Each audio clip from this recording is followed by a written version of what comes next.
அன்பானவர்களே, அன்பு வணக்கங்கள். குருஜி, நான் வாழ்க்கை பூரா கஷ்டப்பட்டுக்கினே இருக்கிறேன்னு, துன்பத்திலேயே இருக்கிற, துயரத்திலேயே இருக்கிற, வேதனையிலே இருக்கிற, கலங்கியே இருக்கிற, கண்ணீர் விட்டுக்கொண்டே இருக்கிற, இறைவன் என் மீது கருணையே காட்ட மாட்டேன்றார். நானும் போகாத கோயில் இல்லை, வணங்காத தெய்வம் இல்லை, செய்யாத பரிகாரம் இல்லை, போடாத மொட்டை இல்லை, குளிக்காத தீர்த்தங்கள் இல்லை, எல்லாம் செய்து பார்த்துட்டேன். ஆனா என் கஷ்டம் என்னை விட்டு விலகியே போக மாட்டேங்குது. நான் என்னதான் செய்வது? சில நேரங்களில் தற்கொலை செய்துக்கலாமான்ற எண்ணமும் வருகிறது. என் பிறப்பே இப்படிதானா?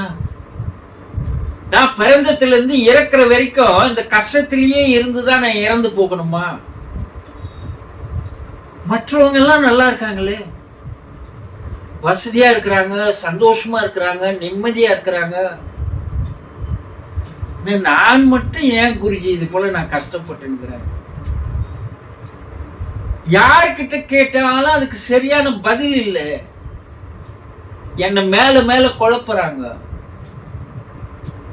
ஒருத்தர்கிட்ட போய் கேட்டா இந்த பரிகாரம் பண்ணும், உன் கஷ்டம் போயிடும்ன்றாரு. பல ஆயிரம் கடன் வாங்கி பண்ண, மேல கஷ்டம்தான் கூடுதே தவிர, பல பேர் சொல் பேச்சை கேட்டு கேட்டு கேட்டு பல பேர் சொன்ன பரிகாரங்களை செய்து செய்து செய்து என்னுடைய வாழ்க்கை மேல மேல கஷ்டமாகி தான் போதே தவிர, கஷ்டத்திலிருந்து என்னால வெளியே வர முடியல குருஜி என்று சொல்பவர்கள் பல பேர் இருக்கிறார்கள். நீங்களும் அதுல ஒருத்தரா இருக்கலாம் இல்லையா? நான் இப்போது சொன்னது அனைத்தும் உங்களுக்கும் நடக்குது இல்லையா? ஆமாங்க, உண்மைதான். ஏன் இதுக்கு யாரும் சரியான வழி காட்ட மாட்டேன்றாங்க, யாரும் சரியான விளக்கம் கொடுக்க மாட்டேன்றாங்க, எல்லாரும் ஏமாத்துறாங்க. நீ ஏமாந்து போகின்ற வரை ஏமாற்றுபவர்கள் இருந்து கொண்டுதான் இருப்பார்கள். எல்லாரும் ஏமாந்து போறவங்க தானே. எதை தின்னா பித்தன் தெளியன்ற மாதிரி அவன் சொன்னான்றதுனால செய்துட்டா உன் கஷ்டம் தீர்ந்து இல்லை. உலகத்தில் இருக்கிற கஷ்டத்தெல்லாம் அவன் தீர்த்துருவானா? வழி சொன்னவன் முடியாது. உன் அறிவு அங்க வேலை செய்யல. உன் அறிவு வேலை செய்தா இப்படி பல பேரை தேடிக்கின்னு நீ போக மாட்ட. நீங்க என்ன சொல்றீங்க குருஜி? நீ கஷ்டத்தில் இருப்பது நீயாக தேடிக்கொண்டதை தவிர வேறு யாரும் தந்தது அல்ல. நீதான் கடன் வாங்கிக்கின. நானா? ஆமா, நீதான் கடன் வாங்கிக்கின. நீ ஏற்கனவே செய்த, தினந்தோறும் செய்த, நாள்தோறும் சேர்த்து கொண்ட கர்மா என்ற கடன் தான் உன்னை கஷ்டத்தில் வைத்திருக்கிறது. புத்தி தெரிஞ்சு நான் இந்த பிறவியில் அது போல எதுவும் செய்யலையே குருஜி. போய் செய்யல. ஆனா போன பிறவில செய்து இருக்கிற அந்த கர்மா உன்னை தொடர்ந்து வந்து கொண்டிருக்கிறது. அந்த கர்மாவை நீயே தான் சுமந்து வந்திருக்கிற. அந்த கடன் நீ தான் வாங்கி இருக்கிற. நீ வாங்கிய கடனை நீ தானே அடைக்கணும். போறவெல்லாம் உன் கடனை அடைப்பானா? இல்ல கோயில்ல உட்கார்ந்து இருக்கிற எல்லா கடவுளும் உன் கடனை அடைப்பானா? பரிகாரம் சொல்றவன் எல்லாம் உன் கடனை அடைப்பானா? ஏன் உன் அறிவு வேலை செய்யல? ஐயோ, நாமல்லவா கடன் வாங்கினோம். இவங்க கிட்ட எல்லாம் நம்ம போய் கேட்டா அவங்க எப்படி அடைப்பாங்க? கொஞ்சனா ஒரு யோசனை வரணும் இல்லையா? உன்னிடம் இருக்கின்ற கர்மா இருக்கின்ற வரை நீ கஷ்டத்தில் தான் இருப்பாய். உன்னை கஷ்டப்பட வைத்துக் கொண்டுதான் இருக்கும். உன்னை நிம்மதியாக, சந்தோஷமாக, ஆனந்தமாக வாழ விடாது.